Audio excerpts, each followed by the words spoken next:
Murakaza neza ku Makuru Mix TV, urubuga rwanyu rw'imikino, ibyamamare n'amakuru y'isi. Amakuru yacu aribanda ku mpanuka yabereye Rwamagana, impanuka ikomeye yabereye Bugesera, n'impanuka y'agahomamunwa yabereye i Kanombe. Ku gicamunsi cy'itariki 9 z'ukwa munani 2025, ivatiri yo mu bwoko bwa Carina ifite plaque RAB 132M yavaga i Rwamagana yerekeza mu mujyi wa Kigali, yari ifite umuvuduko ukomeye cyane, igeze hariya ahitwa ku Kijumba. Rwamagana abantu benshi barahazi. Ishaka kudepasa amamodoka menshi, ihura n'iyi Coaster yavaga i Kigali yerekeza i Rwamagana. Iyo Coaster ikimara kuyibona ifite umuvuduko ukomeye, yahagaze ku ruhande. Ya vatiri yavaga i Rwamagana yerekeza i Kigali agenda ikubita Coaster. Ikimara gukubita Coaster, Carina yahise igaruka mu muhanda, ihura n'ikamyo yavaga Rwamagana yerekeza i Kigali, irayurira iyigira ivu nk'uko mubibona. Uramutse ubona iyi Carina ukuntu yabaye, ushobora kuvuga uti ''ese ubu hari uwarokotse'', ariko habaye igitangaza cy'Uwiteka. Nta muntu wapfiriye muri iyi Carina, kandi mubona ukuntu yabaye.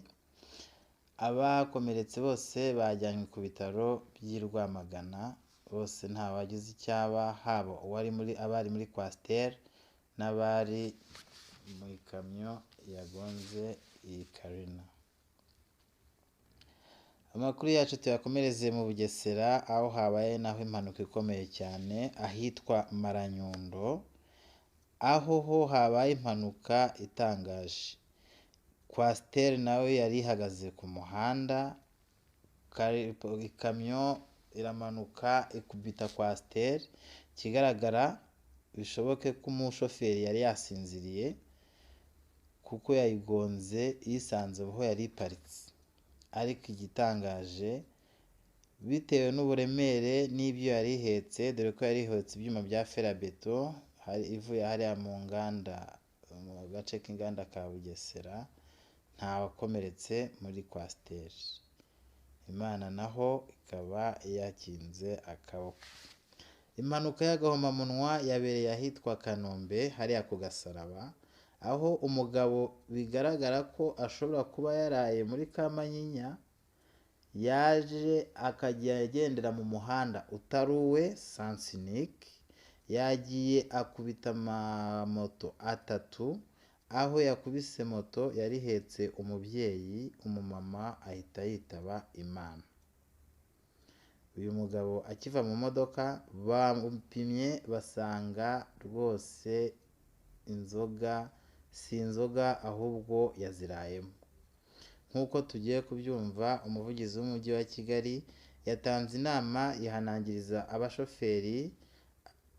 Turabikurikirana mu nkuru agiye kutubwira. Imodoka yaturukaga i Remera yerekeza i Kanombe, umushoferi wari uyitwaye, ni imodoka yubatswe mu bwoko bwa Benz. Umushoferi wari uyitwaye yataye igisate cy'umuhanda mukuru yagenderagamo, agonga abo babisikanaga, agonga abamotari babiri, agonga n'imodoka ya pick-up. Abamotari babiri bakomeretse, umwe yakomeretse cyangwa akomereka byoroheje, ariko hari umumotari wari uhetse umugenzi yari ahetse yitabye Imana kubera iyo mpanuka. Icyateye impanuka nta kindi ni uko kugenda nabi mu muhanda, bitewe n'uko wari utwaye iyo modoka ya Benz yari yanyoye ibisindisha. Nawe yakomeretse nyuma y'uko agonze moto n'iyo modoka narivuze, kubisa igiti arakomereka. Abakomeretse rero bajyanwe kwa muganga ku bitaro bya Kanombe, hanyuma umurambo nawe ujyanwa Kacyiru. Ubutumwa twaha abantu ni uko bikomeje kugaragara ko hari abantu bamwe twavuga ko bakomeje kuvunira ibiti mu matwi, bakirengagiza nkana ko gutwara uhanyoye ibisindisha inshuro nyinshi biteza impanuka, kandi impanuka ziba zikomeye. Waba utwaye imodoka, waba utwaye moto, waba utwaye igare, ntabwo bikwiye rwose ko umuntu wanyoye ibisindisha akwiriye kutinyuka akajya kurivura cyangwa agafata amahembe n'ibyo ngibyo nari maze kuvuga. Ibi rero reka turenge ku muntu utwaye ubwe, tugere no ku bantu baba bari gusangira cyangwa se batanga ibyo kunywa. Kubona umuntu ari umukiriya wawe umubona agahaguruka, urabona nk'isaha ryabereye rigaragara ko uriya muntu aba yaraye mu kabari. Yego. Yarangiza akinjira mu modoka, ukumva nyuma abantu baravuga bati twamubujije, twamubwiye wijya, ariko mu by'ukuri ntacyo baba bamufashije. Kubivuga ni kimwe, ariko baba bakwiriye no guhamagara bakabwira polisi bati hari umuntu winjiye mu modoka imeze gutya yerekeje aha, uyu muntu ashobora gukora impanuka. Ikindi niyo wamwakana ko ntacye, ariko noneho hari abasare baba bakwiriye kugira uriya muntu abasekirite baba bari aho ngaho, baba banywereye rimwe na rimwe, baba bahari, abari abantu bari gutanga inzo, bakabuza uriya muntu. Ni uburyo bwo gukumira, bakamwangira ntajye mu modoka, bagashaka uburyo ashobora kumutwara cyangwa se ubundi buryo ashobora kugendamo. Bamutegera imodoka ikamutwara, iyo ngiye akaza kuyihakura nyuma, bashaka umuntu umutwara akamugeza aho ajya. Ariko nta nubwo bikwiye ko ntabwo abantu bakwiye kwifata nk'abana.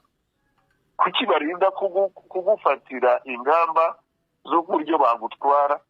Kuki wowe uhirahira kwicara kuri vola kandi uzi ko wanyoye? Kuki ujya gutangira kunywa ubizi neza ko turababona abantu n'ubu ngubu uretse n'uyu wakoze impanuka, n'ubu hari abandi baba bari kugenda bafatwa bigaragara ko batwaye imodoka banyoye ibisindisha. Iyi myitwarire igihe tumaze tubwira abantu, tubabwira ati niba uzi ko wanyoye, niba umaze gufata icupa ugafata irya mbere ugafata irya kabiri, tandukana na vola. Reka tubashimire mukomeje kubana natwe, muri kumwe n'Amakuru Mix TV. Ntucikwe n'andi makuru tukomeza kubategurira, ay'imikino, ibyamamare n'amakuru y'isi. Kanda subscribe, share and comment, ubundi tugumane.